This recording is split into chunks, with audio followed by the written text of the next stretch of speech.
ಸ್ನೇಹಿತರೆ, ನಾನೀಗ ನಿಮಗೊಂದು ವಿಚಾರ ಹೇಳ್ತೀನಿ. ಭಾಳಷ್ಟು ಜನಕ್ಕೆ ಅದು ಖಂಡಿತ ಇಷ್ಟ ಆಗಲ್ಲ. ಆದರೆ ಇದನ್ನು ನೀವು ಅರ್ಥ ಮಾಡ್ಕೊಂಬಿಟ್ರೆ ನಿಮ್ಮ ಜೀವನ ಅತ್ಯದ್ಭುತವಾಗಿ ಬದಲಾಗುತ್ತೆ. ಅದೇನಪ್ಪ ಅಂದರೆ, ಕಳೆದ 3 ವರ್ಷದಲ್ಲಿ ನಿಮ್ಮ ಲೈಫ್ ಏನು ಬದಲಾಗಿಲ್ಲ ಅಂದರೆ, ಇನ್ನು 10 ವರ್ಷದಲ್ಲಿ ಕೂಡ ಏನೂ ಬದಲಾಗೋದಿಲ್ಲ. ಈ 3 ವರ್ಷದಲ್ಲಿ ಯಾಕೆ ಬದಲಾಗಲಿಲ್ಲ? ಲೈಫ್ ಬದಲಾಗಬೇಕು ಅಂದರೆ ಲೈಫ್ನ ನಮಗೆ ಬೇಕಾದ ರೀತಿಯಲ್ಲಿ ನಾವು ಡಿಸೈನ್ ಮಾಡ್ಕೋಬೇಕು. ನಮಗೆ ಬೇಕಾದ ರೀತಿಯಲ್ಲಿ ಬದಲಾವಣೆ ಮಾಡ್ಕೋಬೇಕು. ಅದನ್ನು ನಾವು ಮಾಡಲಿಲ್ಲ ಅಂದರೆ ಏನಾಗುತ್ತೆ? ಅದನ್ನು ನಾವು ಮಾಡಲಿಲ್ಲ ಅಂದರೆ ಪರಿಸ್ಥಿತಿಗೆ ತಕ್ಕಂತೆ ಲೈಫ್ ಬದಲಾಗ್ಬಿಡುತ್ತೆ. ಪರಿಸ್ಥಿತಿಗೆ ತಕ್ಕಂತೆ ಲೈಫ್ ಬದಲಾಯಿತು ಅಂದರೆ ಅಲ್ಲಿ ಬರೀ ಸಾಲ, ಬರೀ ದುಃಖ, ನೋವು, ಜಗಳ, ಅನಾರೋಗ್ಯ ಇಂಥದ್ದೇ ಇರುತ್ತೆ. ಅದೇ ನಮಗೆ ಬೇಕಾದ ರೀತಿಯಲ್ಲಿ ಬದಲಾಗಬೇಕು ಅಂದರೆ, ಬೇಕಾದ ರೀತಿಯಲ್ಲಿ ರೂಪಿಸ್ಕೋಬೇಕು ಅಂದರೆ ಖಂಡಿತ ಅದಕ್ಕೆ ಸ್ವಲ್ಪ ಶ್ರಮ ಬೇಕು. ಅದಕ್ಕೆ ನಾವು ಟೈಮ್ ಕೊಡಬೇಕು. ನಮಗೆ ಬೇಕಾದಂಗೆ ಪ್ಲ್ಯಾನ್ ಮಾಡಿಕೊಂಡು ರೂಪಿಸ್ಕೋಬೇಕು. ಆಗ ನಾವು ನಮಗೆ ಬೇಕಾದಂಥ ಜೀವನವನ್ನು ಆನಂದಿಸೋಕ್ಕೆ ಸಾಧ್ಯ ಆಗುತ್ತೆ. ಈಗ ನೀವು ಸಮಾಜದಲ್ಲಿ ನೋಡಿ, ಸಮಾಜ ಏನು ಕಲಿಸ್ತಾ ಇದೆ, ಸ್ಕೂಲು ಕಾಲೇಜ್ ಏನು ಕಲಿಸ್ತಾ ಇದೆ ನಮಗೆ? ನೀವು ಓದಿ ಕೆಲಸ ತಗೊಳ್ಳಿ, ಓದಿ ಕೆಲಸ ತಗೊಳ್ಳಿ ಅಂತ. ಅದು ಒಂದು ಸಕ್ಸಸ್ ಆಗಿ, ಒಂದು ವಿಚಾರದಲ್ಲಿ ಎಕ್ಸ್ಪರ್ಟ್ ಆಗಿ ನೀವು ಅಚೀವ್ಮೆಂಟ್ ಮಾಡಿ ಅಂತ ಯಾರಾದರೂ ಹೇಳ್ತಾ ಇದ್ದಾರಾ? ಆ ಥರ ಯಾರೂ ಹೇಳಲ್ಲ. ಜಾಬ್ ತೊಗೊಂಬಿಡು, ಲೈಫ್ ಸೆಟ್ಲ್ ಆಗುತ್ತೆ, ಕಂಫರ್ಟಾಗಿರ್ಬೋದು. ಈ ಕಂಫರ್ಟ್ ಲೈಫನ್ನು ಎಲ್ಲರೂ ನಿಮ್ಮ ತಲೆಗೆ ತುಂಬ್ತಾ ಇದ್ದಾರೆ. ಮೈಂಡ್ ಅಷ್ಟೇ ನಮ್ಮದು. ಒಂದ್ಸಲ ಕಂಫರ್ಟ್ಗೆ ಹೋಯ್ತು ಅಂದರೆ ಅದನ್ನು ಹೊರಗಡೆ ತರೋದು ತುಂಬ ಕಷ್ಟ. ಹಳ್ಳಿಲಿರೋರಿಗೆ ಗೊತ್ತಿರುತ್ತೆ, ನೀವು ಒಂದು ಎಮ್ಮೆ ನೀರಲ್ಲಿ ಹೋಗಿ ಬಿದ್ದುಬಿಟ್ರೆ, ಕೆಸರಲ್ಲಿ ಬಿದ್ದುಬಿಟ್ರೆ ಅದನ್ನು ಏನು ಮಾಡಿದ್ರು ನೀವು ಎಳ್ಕೊಂಬರೋಕ್ಕಾಗಲ್ಲ. ಹಾಗೆ ಕಂಫರ್ಟ್ಗೆ ಹೋಗಿದಂಥ ಮೈಂಡನ್ನು ಹೊರಗಡೆ ತರೋದು ತುಂಬ ಕಷ್ಟ. ಅದೇ ರೀತಿ ನೀವು ಸಮಾಜದಲ್ಲಿ ನೋಡಿ, 90% ಜನ ಸೇಮ್ ರುಟೀನಲ್ಲಿ ಇರ್ತಾರೆ. ನೀವು ನೋಡಿ, ತುಂಬ ಜನನ ನೋಡಿರ್ತೀರ, ಒಂದು 20 ವರ್ಷ ಆದರೂ ಅವ್ರ ಲೈಫ್ ಸ್ಟೈಲ್ ಏನೂ ಬದಲಾಗಿರಲ್ಲ. 20 ವರ್ಷದಿಂದ ಅದೇ ಸೈಕಲಲ್ಲಿ ಓಡಾಡ್ತಿರ್ತಾರೆ, 20 ವರ್ಷದಿಂದ ಅದೇ ಬೈಕಲ್ಲಿ ಓಡಾಡ್ತಿರ್ತಾರೆ, ಅದೇ ಮನೆ, ಅದೇ ಇನ್ಕಮ್ಮು. ಯಾಕೆ ಹಂಗಾಗ್ತಿದೆ ಅಂದರೆ, ಅವರು ಅದೇ ಅಭ್ಯಾಸಗಳನ್ನು ರೂಢಿಸ್ಕೊಂಡಿರ್ತಾರೆ, ಅದೇ ಹ್ಯಾಬಿಟ್ಸ್, ಅದೇ ಎಕ್ಸ್ಕ್ಯೂಸ್ಗಳು. ಹಾಗಾದ್ರೆ ಬದಲಾಗಬೇಕು ಅಂದರೆ ಏನು ಮಾಡಬೇಕಾಗಿದೆ? ನಮ್ಮ ಐಡೆಂಟಿಟಿಯನ್ನೇ ಚೇಂಜ್ ಮಾಡಬೇಕಾಗಿದೆ. ನಮ್ಮ ಹಳೆಯ ಐಡೆಂಟಿಟಿಯನ್ನು ಪೂರ್ತಿಯಾಗಿ ತೆಗೆದುಹಾಕಬೇಕಾಗಿದೆ. ಏನದು ಹಂಗೆ ಐಡೆಂಟಿಟಿ ಅಂದರೆ? ಏನು ಸರ್ ಅದು ಐಡೆಂಟಿಟಿ ಅಂದರೆ?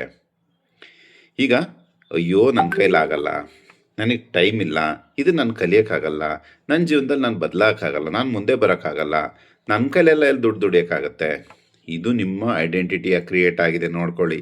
ಈ ರೀತಿ ನೆಗೆಟಿವ್ ಏನಾರು ಹೊಸ ಅವಕಾಶ ಬಂದಾಗ, ಹೊಸದೇ ಏನೋ ಕೇಳಿದ್ರೆ ಅದಾಗಲ್ಲ, ನಮ್ಮ ಕೈಲಾಗಲ್ಲ, ಮಾಡೋಕ್ಕಾಗಲ್ಲ, ವೆಯ್ಟ್ ಲಾಸ್ ಮಾಡೋಕ್ಕಾಗಲ್ಲ ಅಂತ ನಿಮ್ಮ ಮೈಂಡ್ ಹೇಳ್ತಾರೆ. This is your identity. ಈಗ ಏನು ಮಾಡಬೇಕಾಗಿದೆ? ಈ ಓಲ್ಡ್ ಐಡೆಂಟಿಟಿಯನ್ನು ಛಿದ್ರ ಮಾಡಾಕಬೇಕು.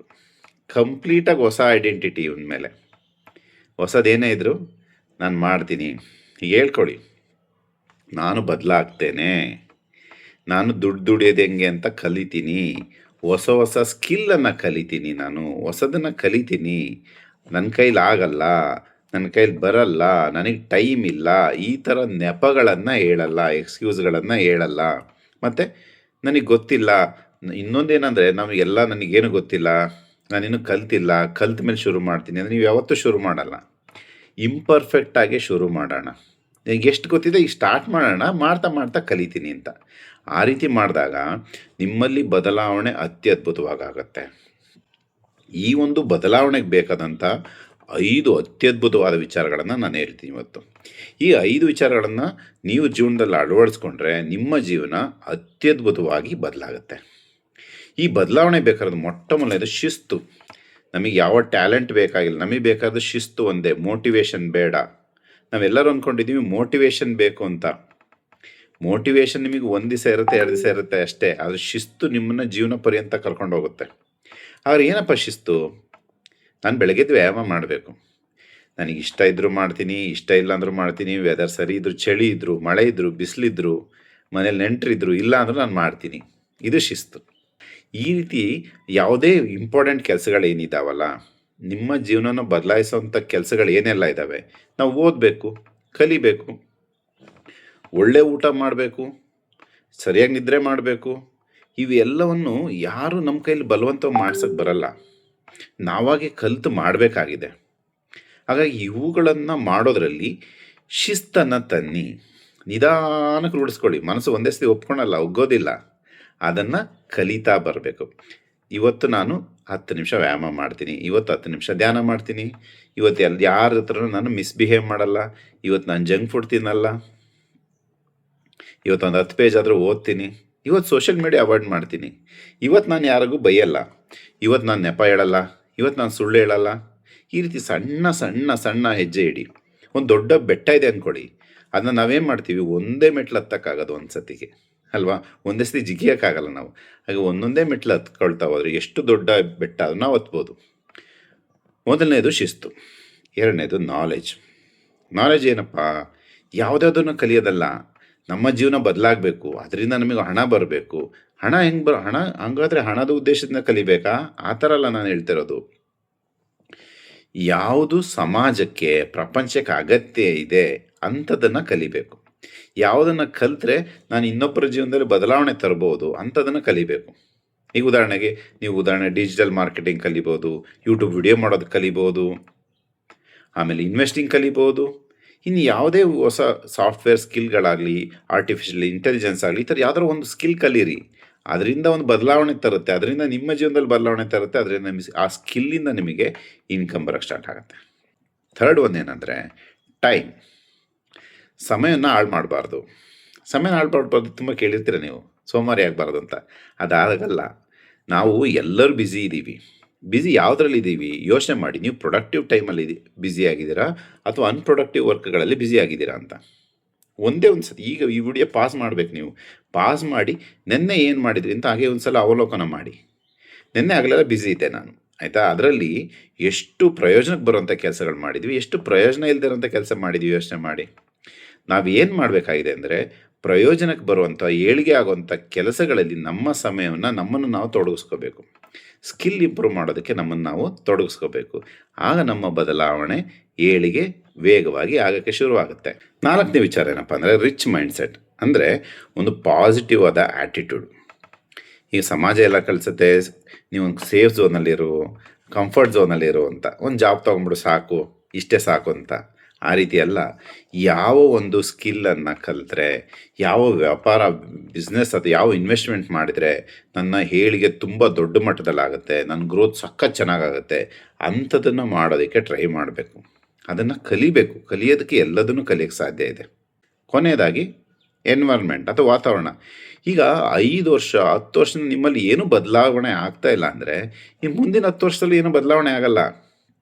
ಅಲ್ಲಿ ಬದಲಾವಣೆ ಮಾಡಬೇಕಾಗಿದೆ. ನೀವು ಯಾರ ಜೊತೆ ಸಮಯ ಕಳೀತಾ ಇದ್ದೀರಾ? ಈಗ ಒಂದು 5 ಜನ ಕುಡುಕರ ಜೊತೆ ಇದ್ದರೆ ನೀವು 6ನೇವ್ರು ನೀವೇ ಆಗ್ತೀರಾ. ನಿಮ್ಮ ಯಾರ ಜೊತೆಗೆ ಸಮಯ ಕಳೀತಾ ಇದ್ದೀರಾ ಅವರು ನಿಮಗಿಂತ ಜಾಸ್ತಿ ನಾಲೆಜಬಲ್ ಇರಬೇಕು. ಚೆನ್ನಾಗಿ ಹೆಲ್ತಿ ಈಟಿಂಗ್ ಮಾಡೋರ ಜೊತೆ ಇರಿ, ನೀವು ಹೆಲ್ತಿ ಈಟಿಂಗ್ ಕಲಿತೀರಾ. ಗೋಲ್ ಬಗ್ಗೆ, ಲೈಫ್ ಬಗ್ಗೆ ಸೀರಿಯಸ್ ಆಗಿದ್ದು, ದುಡ್ಡು ದುಡಿಬೇಕು, ಲೈಫಲ್ಲಿ ಮುಂದೆ ಬರಬೇಕು ಅಂಥವ್ರನ್ನ ಪರಿಚಯ ಮಾಡ್ಕೊಳ್ಳಿ, ಅಂಥವ್ರ ಜೊತೆ ಇರಿ.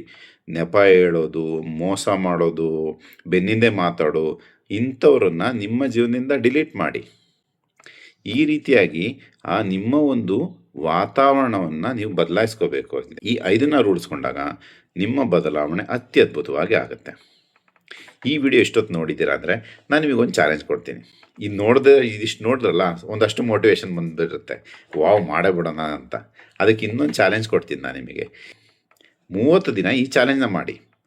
ಆವಾಗ ನಿಜವಾಗ್ಲೂ ಬದಲಾವಣೆ ಆಗುತ್ತೆ. ಬದಲಾವಣೆ ದಾರಿಗೆ ನೀವು ಬರುತ್ತೆ. ಬದಲಾವಣೆನ ನಿಮ್ಮ ಮನಸ್ಸು ಸ್ವೀಕಾರ ಮಾಡುತ್ತೆ. ಮೊದಲನೇದೇನಪ್ಪ, ಬೆಳಗ್ಗೆ 5 ಗಂಟೆಗೆ ಎದ್ದೇಳಿ. ಬೆಳಗ್ಗೆ 5 ಗಂಟೆ ಎದ್ದು ಜೀವನ ಬದಲಾಗುತ್ತಾ? ಖಂಡಿತ ಆಗೇ ಆಗುತ್ತೆ. ಬೆಳಗ್ಗೆ 5 ಗಂಟೆಗೆ ಎದ್ದೇಳೋದನ್ನು ರೂಢಿ ಮಾಡ್ಕೊಳ್ಳಿ. ಎರಡನೇದು, 1 ಗಂಟೆ ಕನಿಷ್ಠ ಪಕ್ಷ ಏನಾದರೂ ಒಳ್ಳೆಯದನ್ನು ಕಲಿಯೋದಕ್ಕೆ ಮೀಸಲಿಡೋಣ. ಮೂರನೇದೇನಪ್ಪ, ಇನ್ನು ನೆಕ್ಸ್ಟ್ 30 ಡೇಸು ನಾನು 1 ಗಂಟೆ ವ್ಯಾಯಾಮ ಅಥವಾ ಯೋಗ ಅಥವಾ ವಾಕಿಂಗ್ಗೆ ಮೀಸಲಿಡ್ತೀನಿ. ಯಾಕಪ್ಪ? ಈ ದೇಹ ಈ ಮನಸ್ಸು ನಂದು. ಈ ದೇಹ ಮನಸ್ಸು ಯಾವ ರೀತಿ ಇದೆ ಅದಕ್ಕೆ ತಕ್ಕಂತೆ ನಿಮ್ಮ ಅಭ್ಯಾಸಗಳು ರೂಢಿಯಾಗುತ್ತೆ. ನಿಮ್ಮ ಅಭ್ಯಾಸಗಳು ಯಾವ ಥರ ಇದೆ ಅದೇ ಥರ ನಿಮ್ಮ ಜೀವನ ಇರುತ್ತೆ. ನೋಡಿ ಹೆಂಗಿದೆ ದೇಹ ಮನಸ್ಸು.